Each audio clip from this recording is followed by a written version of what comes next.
오늘 우리들에게 주신 하나님의 말씀 사도행전 2장 37절부터 42절까지 말씀입니다.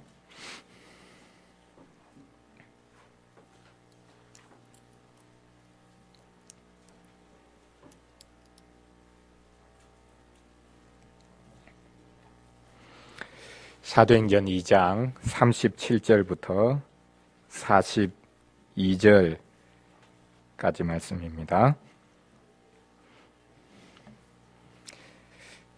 제가 봉독하겠습니다. 그들이 이 말을 듣고 마음에 찔려 베드로와 다른 사도들에게 물어 이르되 형제들아 우리가 어찌할꼬 하거늘 베드로가 이르되 너희가 회개하여 각각 예수 그리스도의 이름으로 세례를 받고 죄 사함을 받으라. 그리하면 성령의 선물을 받으리니 이 약속은 너희와 너희 자녀와 모든 먼데 사람 곧 주 우리 하나님이 얼마든지 부르시는 자들에게 하신 것이라 하고 또 여러 말로 확정하며 권하여 이르되 너희가 이 패역한 세대에서 구원을 받으라 하니 그 말을 받은 사람들은 세례를 받음에 이날에 신도의 수가 3,000이나 더하더라. 그들이 사도의 가르침을 받아 서로 교제하고 떡을 떼며 오로지 기도하기를 힘쓰니라. 아멘.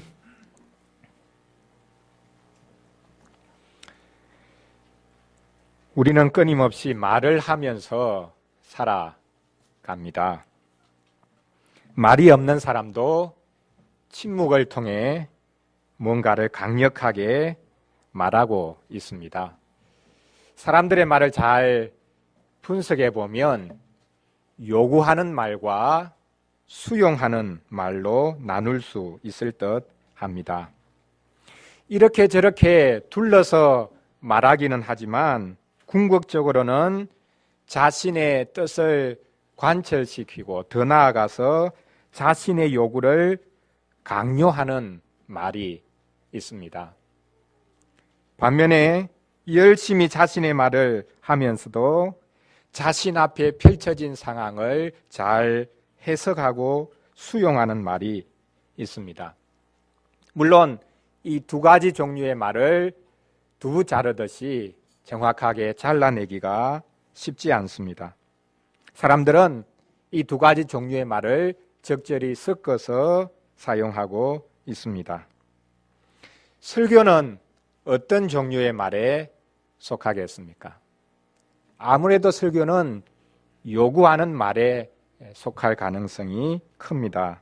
설교는 끊임없이 교인들에게 이렇게 하십시오, 저렇게 하십시오 라는 요구를 해야 됩니다. 사람을 죄인으로 몰아가기도 잘 하고요.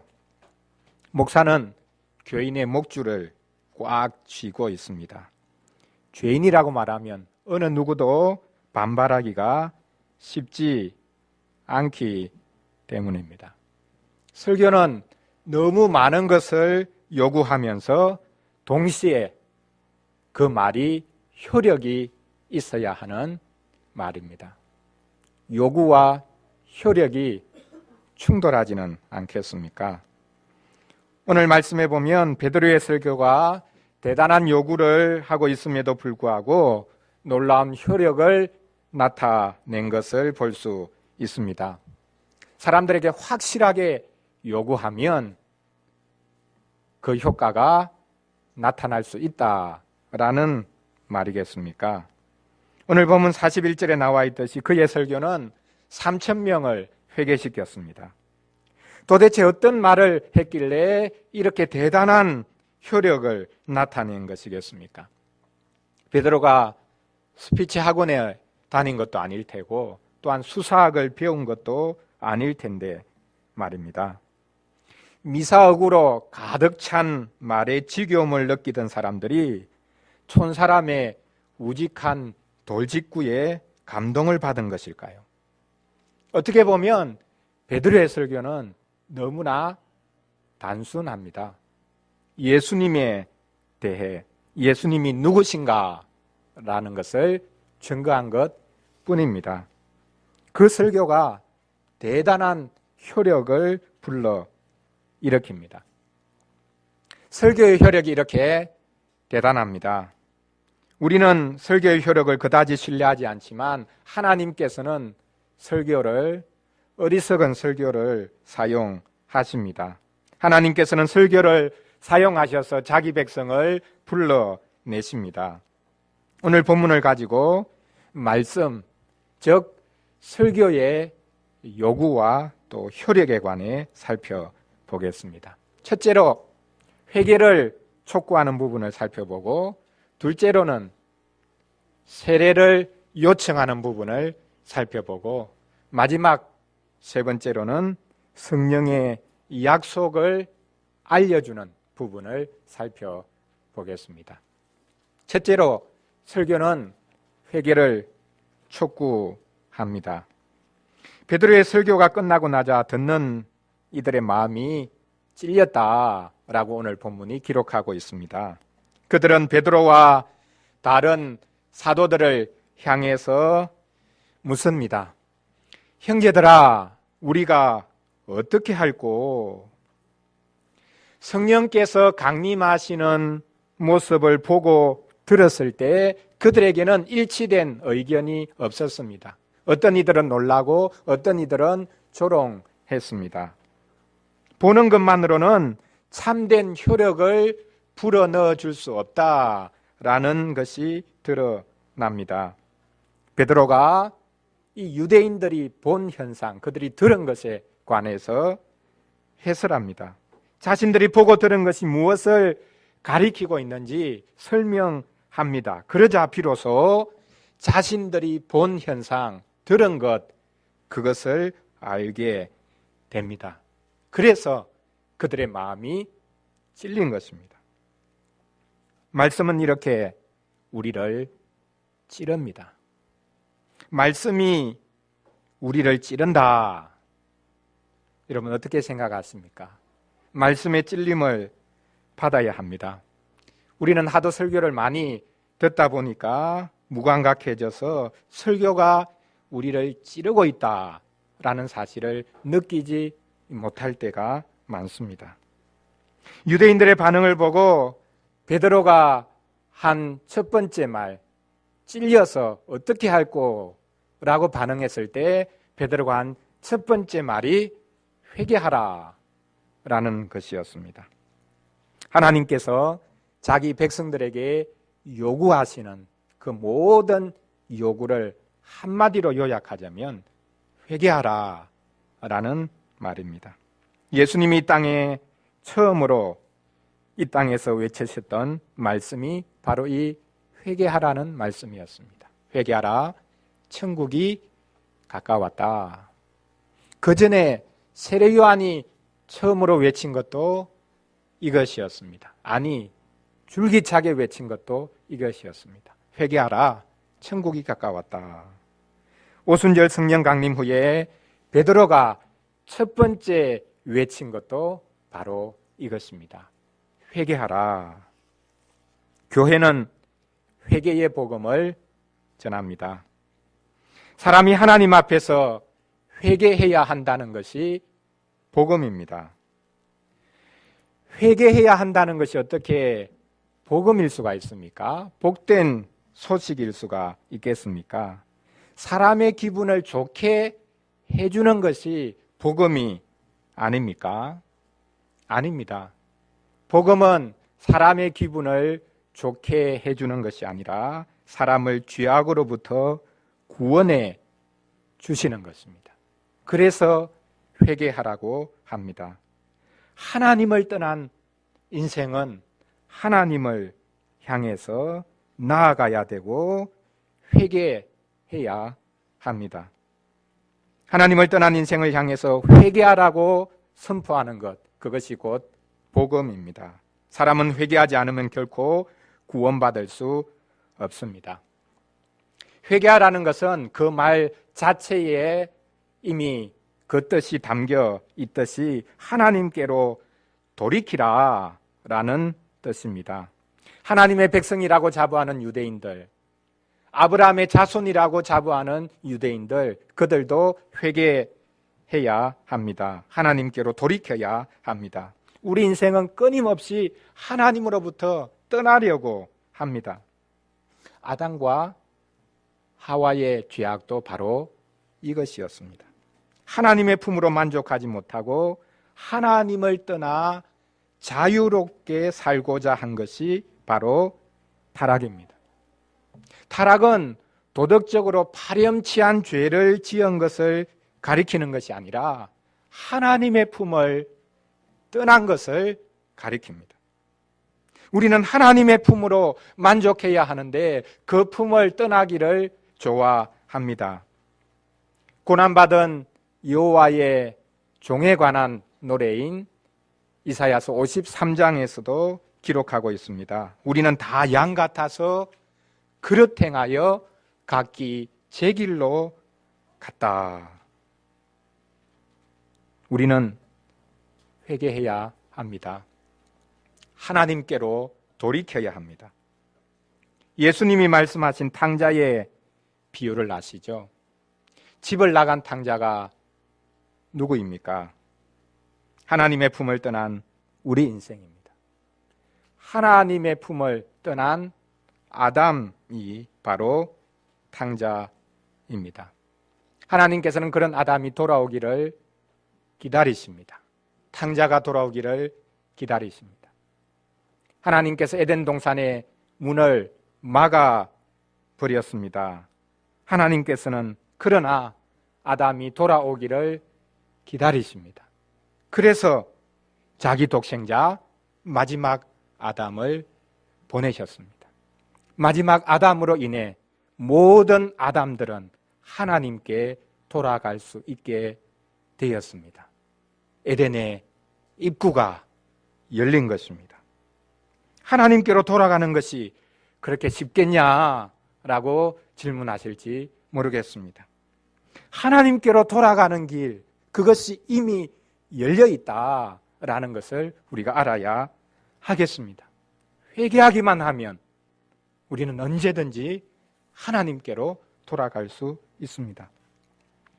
웨스트민스터 신앙고백서 제15장이 생명에 이르는 회개인데 회개를 다음과 같이 고백하고 있습니다. 생명에 이르는 회개는 복음의 은혜인데 그리스도를 믿는 믿음의 교리와 마찬가지로 모든 복음 사역자들은 이 교리를 전파하여야 한다.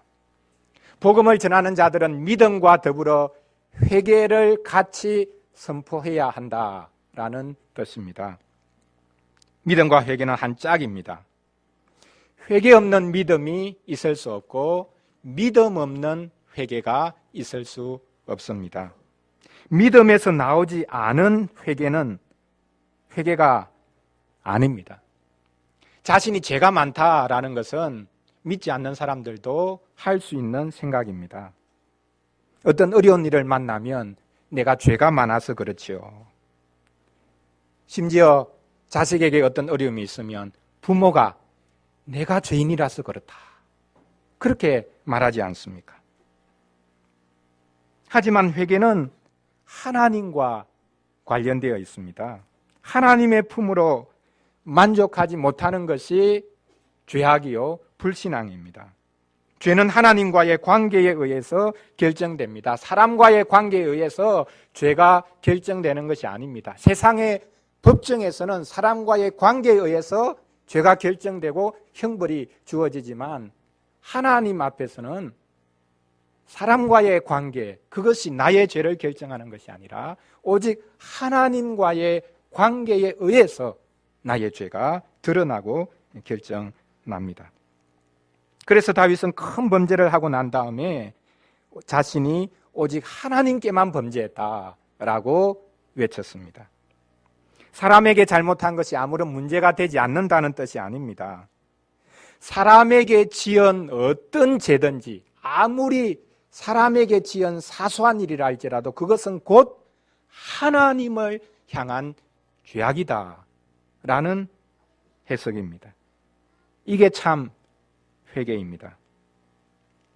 웨스트민스터 신앙고백서는 회개 교리를 지속적으로 선포해야 한다라고 말하고 있습니다. 그렇습니다. 회개는 아무리 많이 선포해도 부족할 따름입니다. 교회 문제는 죄를 지나치게 많이 지적하는 것이 아닙니다.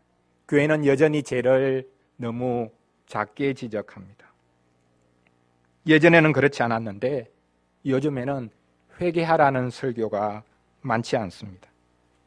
목사는 교인의 행복을 위해 존재하기 때문에 죄를 지적하기가 쉽지 않습니다. 우리가 생각할 때 죄는 아주 심각한 죄를 말합니다. 그런데 성경에서 말하는 죄는 크고 작음이 문제되지 않습니다. 너무 작아서 심판받지 않아도 되는 죄는 없습니다. 너무 커서 용서받지 못하는 그런 죄도 없습니다. 죄를 지적해야 한다고 해서 사람들의 마음에 불안감을 조성시키고 죄책감을 불러일으키는 설교, 그것은 좋지 않습니다. 막연한 죄책감을 불러일으키는 것은 사람의 종교성을 자극하는 것에 불과합니다. 죄책감이 회개가 아닙니다. 우리가 하나님께로 전적으로 돌이키지 않고서는 회개한 것이 아닙니다. 우리의 성향과 태도를 바꾸어서 하나님께로 방향을 되돌리는 것, 전환하는 것, 그것이야말로 참된 회개입니다. 모든 설교는 이렇게 회개를 촉구합니다. 둘째로 하나님의 말씀, 그 말씀의 공적인 선포인 설교는 세례를 요청합니다. 베드로는 회개하고 세례를 받으라 라고 권면했습니다. 회개하면 그것 자체가 죄 용서가 되지 않겠습니까? 그런데 굳이 세례를 덧붙이는 이유가 무엇이겠습니까? 회개하라, 그리고 세례를 받으라. 그 세례를 받을 때 비로소 너희가 죄 용서를 받을 것이다 라고 말했습니다. 성령께서 강림하셨음에도 불구하고 하나의 예식으로서의 세례가 금형되는 것이 의미심장합니다. 세례라는 것은 형식적인 예식에 불과한 것이 아니라는 것을 보여줍니다.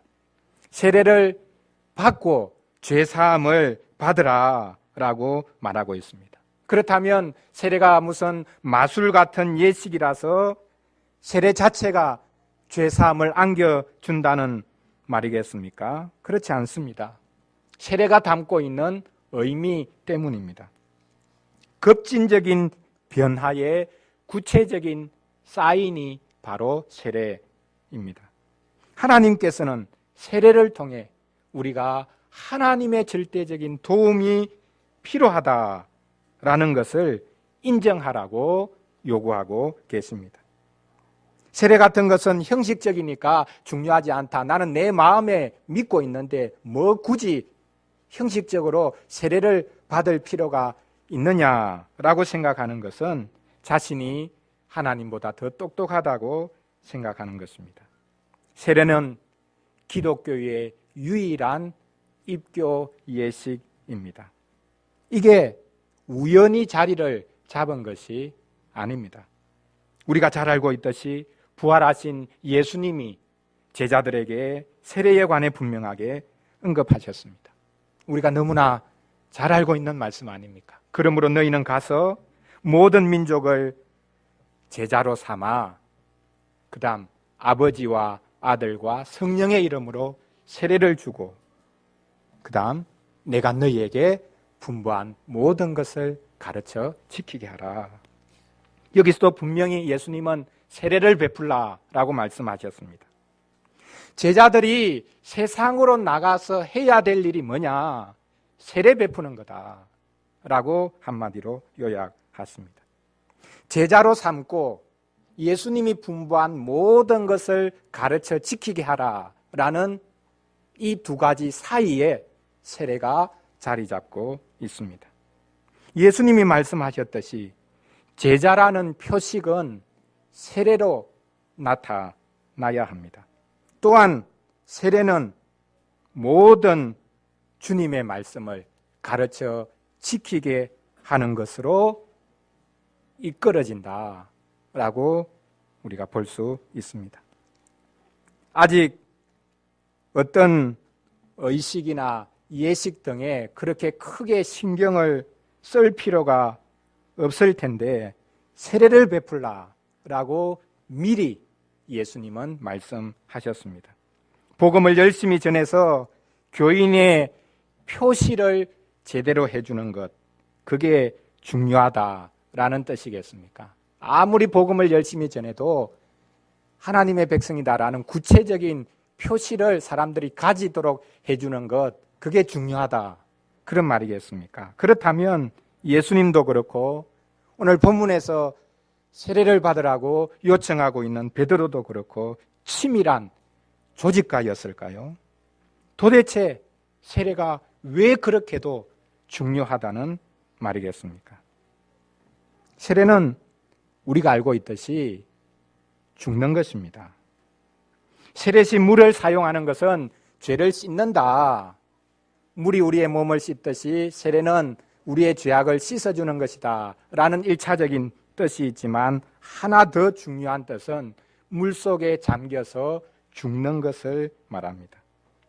세례시 이것을 연상하면 좀 무서울 것입니다. 목사가 세례자의 머리에 또 유아의 머리에 물을 몇 방울 그냥 찍어 바르는 것 정도지만 원래는 그렇게 하지 않았습니다. 달랐습니다. 예수님이 요단강에서 요한에게 세례를 받으시는 장면을 한번 연상해 보면 잘 알 수 있습니다. 세례를 베푸는 사람이 세례자의 머리를 눌러서 물속에 완전히 집어 넣습니다.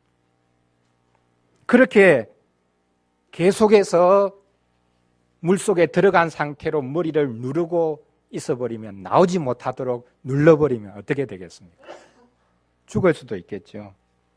우리가 물놀이에 가서 종종 하는 장난이 이런 것 아닙니까? 물속에 있는 사람은 지금 죽겠는데 그 머리를 누르고 있는 사람은 재밌어가지고 밑에서 퍼덕거리는 것을 보면서 재밌어가지고 더 나오지 못하도록 막 누르지요. 잘못하면 사람이 죽을 수 있습니다. 그것처럼 세례는 원래 머리에 물을 몇 방울 찍어 바르는 것 그 정도가 아니라 물속에 완전히 잠궈버리는 것을 말합니다. 즉 물이 무덤이 됩니다. 무덤에 묻히는 것이 바로 세례입니다. 세례는 씻는 것 정도가 아니라 죽이는 것이요. 죽였다가 다시 살리는 것을 말합니다. 죽었다가 다시 사는 것을 가리킵니다. 이것이 세례입니다. 우리의 옛 사람은 무덤에 묻혀야 합니다. 우리의 새 사람은 살아나야 합니다. 세례는 예수님과 더불어 죽고 살아나는 것을 가리킵니다. 기독교는 다양한 의식의 종합체가 아닙니다. 기독교는 생명입니다. 기독교는 죽음과 부활입니다. 세례는 이렇게 예수님의 가르침이지만 또 예수님이 친히 제정하신 것이지만 예수님 자신의 경험에 기초하고 있습니다. 예수님은 우리를 자신의 경험 안으로 끌어들이십니다. 내가 죽고 살았듯이 너희들도 나와 더불어 죽고 살아난다 라는 것을 보여주고 계십니다. 종교개혁자 마틴 루터는 마귀가 그에게 지속적으로 고소했을 때 내가 무슨 개혁을 한다고 그러냐, 너도 죄인 아니냐, 그렇게 속삭일 때마다 그는 크게 외쳤다고 합니다. 나는 세례받았다. 나는 세례받았으니 예수님과 더불어 죽고 살아났다. 하나님의 의이신 예수 그리스도께 나는 속했다. 그렇게 다시금 담대함을 얻었다는 것입니다.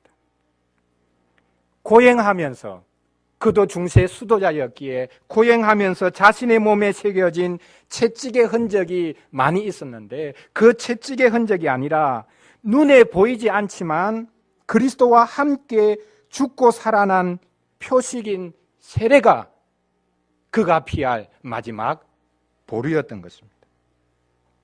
신자는 세례로 살아갑니다. 마귀가 우리를 고소하고 우리의 양심이 스스로 나를 고소하고 또 우리의 이웃이 우리를 고소할 때에 내가 진짜 하나님의 백성인가 의문이 들 때에 우리가 피할 수 있는 유일한 곳은 세례입니다.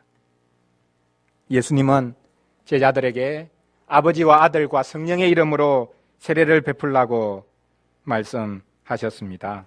그런데 오늘 본문에 보면 베드로는 예수 그리스도의 이름으로 세례를 받으라 라고 권면하고 있습니다. 예수님은 삼위의 이름으로 세례를 받으라고 했는데 베드로는 예수님의 이름으로만 세례를 받으라 그렇게 말했습니다. 왜 아버지는 빠졌고 또한 성령은 빠졌습니까?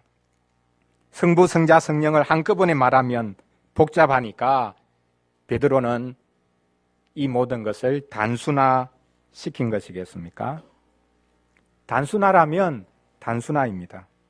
그런데 지금 베드로가 예수님을 강조하고 있는 이유는 지금 유대인들이 예수님을 오해하고 있거든요. 그들이 하나님을 믿고 있습니다. 또 성령의 역사도 나름대로는 알고 있습니다. 그러나 예수님이 결정적으로 걸림돌이 되어 있기 때문에 세례라는 것은 예수 그리스도께서 성취하신 구속 사역으로 인해서 가능하게 되었다라는 것을 지금 강조하고 있는 것입니다.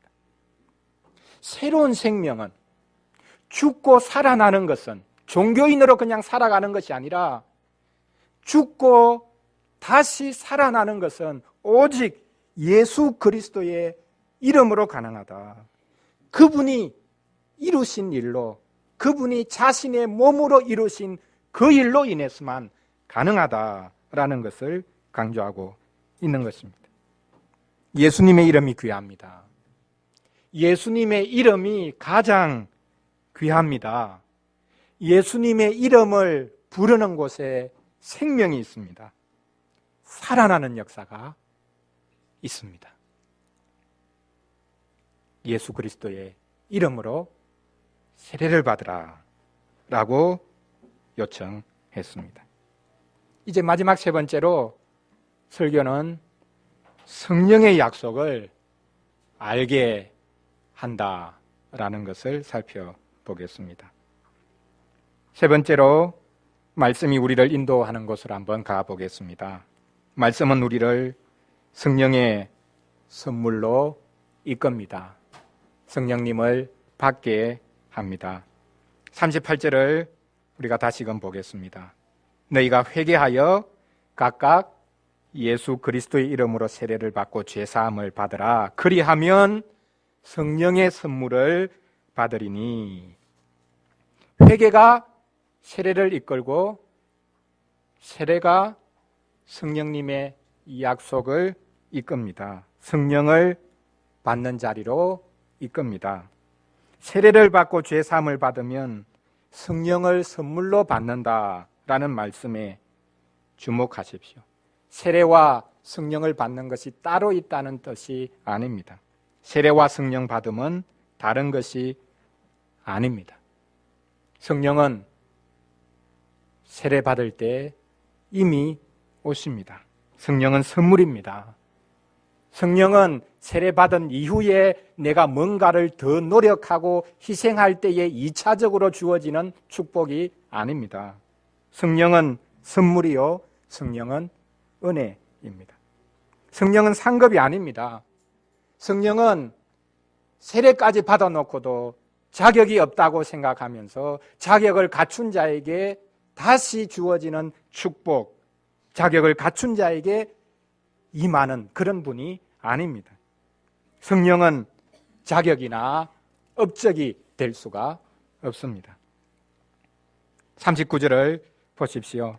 베드로는 이 성령의 선물이 누구에게나 주어졌다라고 말하고 있습니다. 몇몇 사람들에게만 독특하게 세례받은 자 중에서도 고르고 골라서 자격 있는 자들에게만 성령이 주어진다, 그렇게 말씀하고 있는 것이 아니라 성령은 누구에게나 주어진다라고 말하고 있습니다.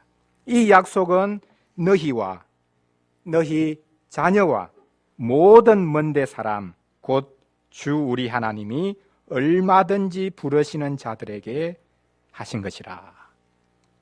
바로 앞에서는 성령의 선물을 말했는데 여기서는 성령의 약속을 말합니다. 성령은 선물이요 약속으로 주어지는 분이다 라는 뜻입니다. 성령께서는 그리스도의 보물과 언덕을 나누어 주시는 분입니다. 성령은 그리스도께서 이루신 것을 우리에게 고스란히 나누어 주시는 분입니다. 그러므로 성령은 선물일 뿐만 아니라 약속입니다. 성령께서 선물이요 약속인 것을 믿으십시오. 성령은 하나님의 선물입니다. 하나님께서 주시는 선물입니다. 또한 성령님은 그리스도의 약속입니다. 그리스도께서 이루신 것이 있기 때문에 우리에게 주어지는 약속입니다. 성령은 하나님께서 우리에게 주신 가장 큰 선물입니다. 성령께서는 그리스도의 언덕을 우리에게 나누어 주시는 가장 확실한 약속입니다. 우리는 성령님을 주관할 수 없습니다. 우리가 절박할 때는 성령님을 간절히 구합니다. 그러나 성령님이 나에게 오신 것 같으면 우리는 성령님을 막 부리려고 합니다. 아닙니다. 선물이요 약속이신 성령님을 받을 수 있는 길은 다른 것이 아니라 하나님의 부르심에 달려 있습니다. 하나님이 얼마든지 부르시는 자들에게 주신 분이 성령이다 라고 베드로가 힘껏 외치지 않습니까? 축복의 조건은 하나님의 부르심에 달려있지 우리의 준비에 달린 것이 아닙니다.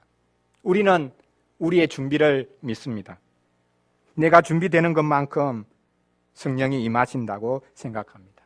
내가 잘 준비되는 것만큼 성령은 나에게 임하셔서 강력하게 역사하신다. 그래서 은사도 이것저것 받고 대단한 기적도 나를 통해서 일어나고 그렇게 생각을 합니다. 아닙니다. 성령님은 우리의 준비에 달린 것이 아니라 하나님의 부르심에 달려 있습니다. 부르신 자는 인도하십니다. 성령의 선물은 부모뿐만 아니라 어린 자녀에게도 약속되었습니다. 베드로의 말을 주목해 보십시오. 베드로는 성령의 약속이 너희와 너희 자녀에게 주어졌다라고 말하고 있습니다. 이 본문의 근거에서 우리는 유아에게도 세례를 베풉니다. 유아가 회개하지 않았으니 그 유아에게 세례를 베푸는 것은 하나의 형식일 뿐이고 더 나아가서 미신에 불과한 것 아니냐라는 생각도 있습니다. 아닙니다. 우리는 우리의 언약의 자녀들을 세례에서 제외시키지 않아야 합니다. 그 아이들이 나중에 자라서 자기 입으로 예수님을 고백하면 세례 주는 것이 좋겠다라고 생각하는 것은 성령님의 약속을 무시하는 것입니다. 유아 세례를 거부하는 것은 우리의 고백과 회개와 믿음이 하나님의 부르심과 성령의 약속보다 앞선다라고 생각하는 것입니다. 우리의 고백이 먼저입니까? 우리의 믿음이 먼저입니까? 아닙니다. 성령의 약속이 먼저요. 하나님의 부르심이 먼저인 것입니다. 결코 우리가 앞설 수 없습니다.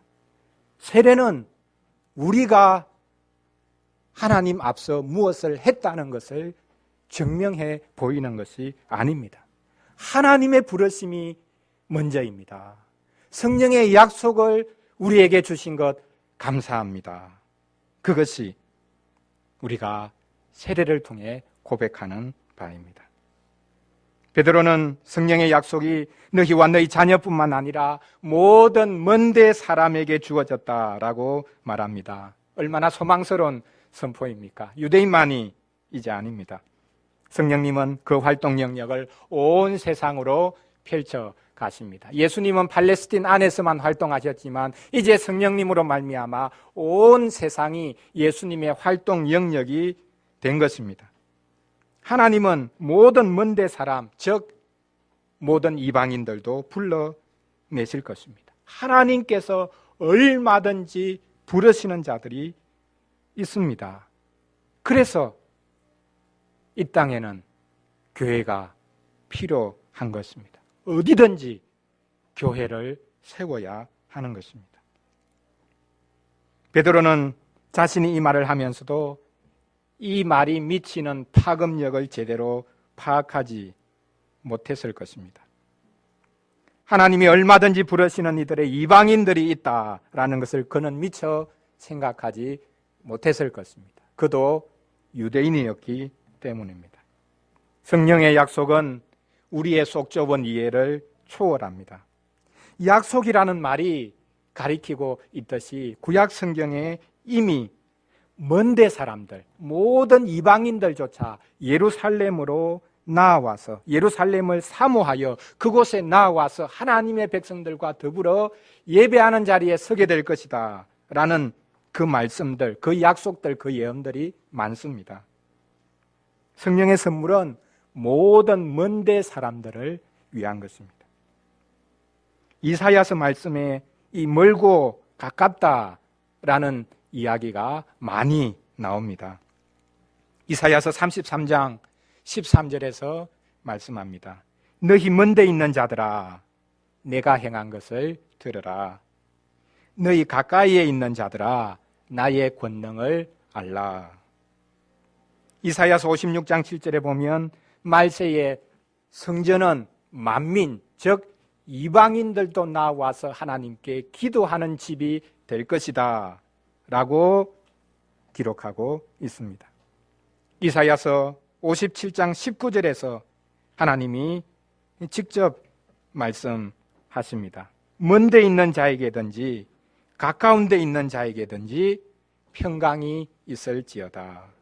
평강이 있을지어다. 내가 그를 고치리라. 아무리 멀리 있는 자들도, 아무리 하나님을 대적하고 하나님을 무시하는 자들이라 할지라도, 아무리 멀리 있는 자들이라도 내가 고치겠다.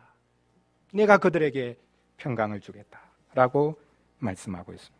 하나님은 얼마든지 부르시는 분입니다. 우리가 울타리를 쳐서는 안 됩니다. 우리 교회 문턱이 높습니까? 어떻게 낮출 수 있겠습니까? 하나님은 누구든지 불러내십니다. 우리가 낙인 찍어 놓은 사람들도 얼마든지 불러들이십니다. 저런 사람들은 결코 교회에 올 수 없다라는 사람들, 그런 사람들도 하나님께서는 얼마든지 불러내십니다. 저와 여러분이 이미 그 중에 한 사람이지 않습니까? 하나님은 가까운 곳에 하나님일 뿐만 아니라 먼 곳에 하나님이십니다. 사랑하는 성도 여러분, 오늘 우리는 말씀의 요구와 효력을 살펴보았습니다. 베드로의 설교가 효력이 있었던 것은 예수님을 중심으로 삼위 하나님을 증거했기 때문입니다. 회개, 세례, 성령의 선물, 이 각각을 한번 잘 생각해 보십시오. 회개는 하나님께 대한 것입니다. 세례는 예수 그리스도의 이름과 그분의 사역과 관련되어 있습니다. 이 약속은 성령님으로 인해 누리는 것입니다. 성령님이 가장 좋은 선물이요 약속으로 우리 가운데 오셨습니다.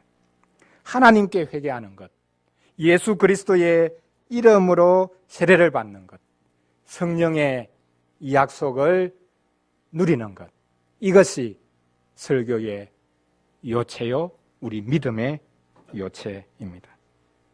오늘 본문에 대해서 목사들은 양가 감정을 가질 것입니다. 설교의 요구 측면에서 보면 오늘 본문은 좋은 본문입니다. 목사가 교인들에게 무엇이든지 요구하기 딱 좋은 본문이니까요. 하지만 설교의 효력 측면에서 보면 오늘 본문은 보고 싶지 않은 본문입니다. 자신의 설교에서는 이런 능력이 나타나지 않기 때문입니다.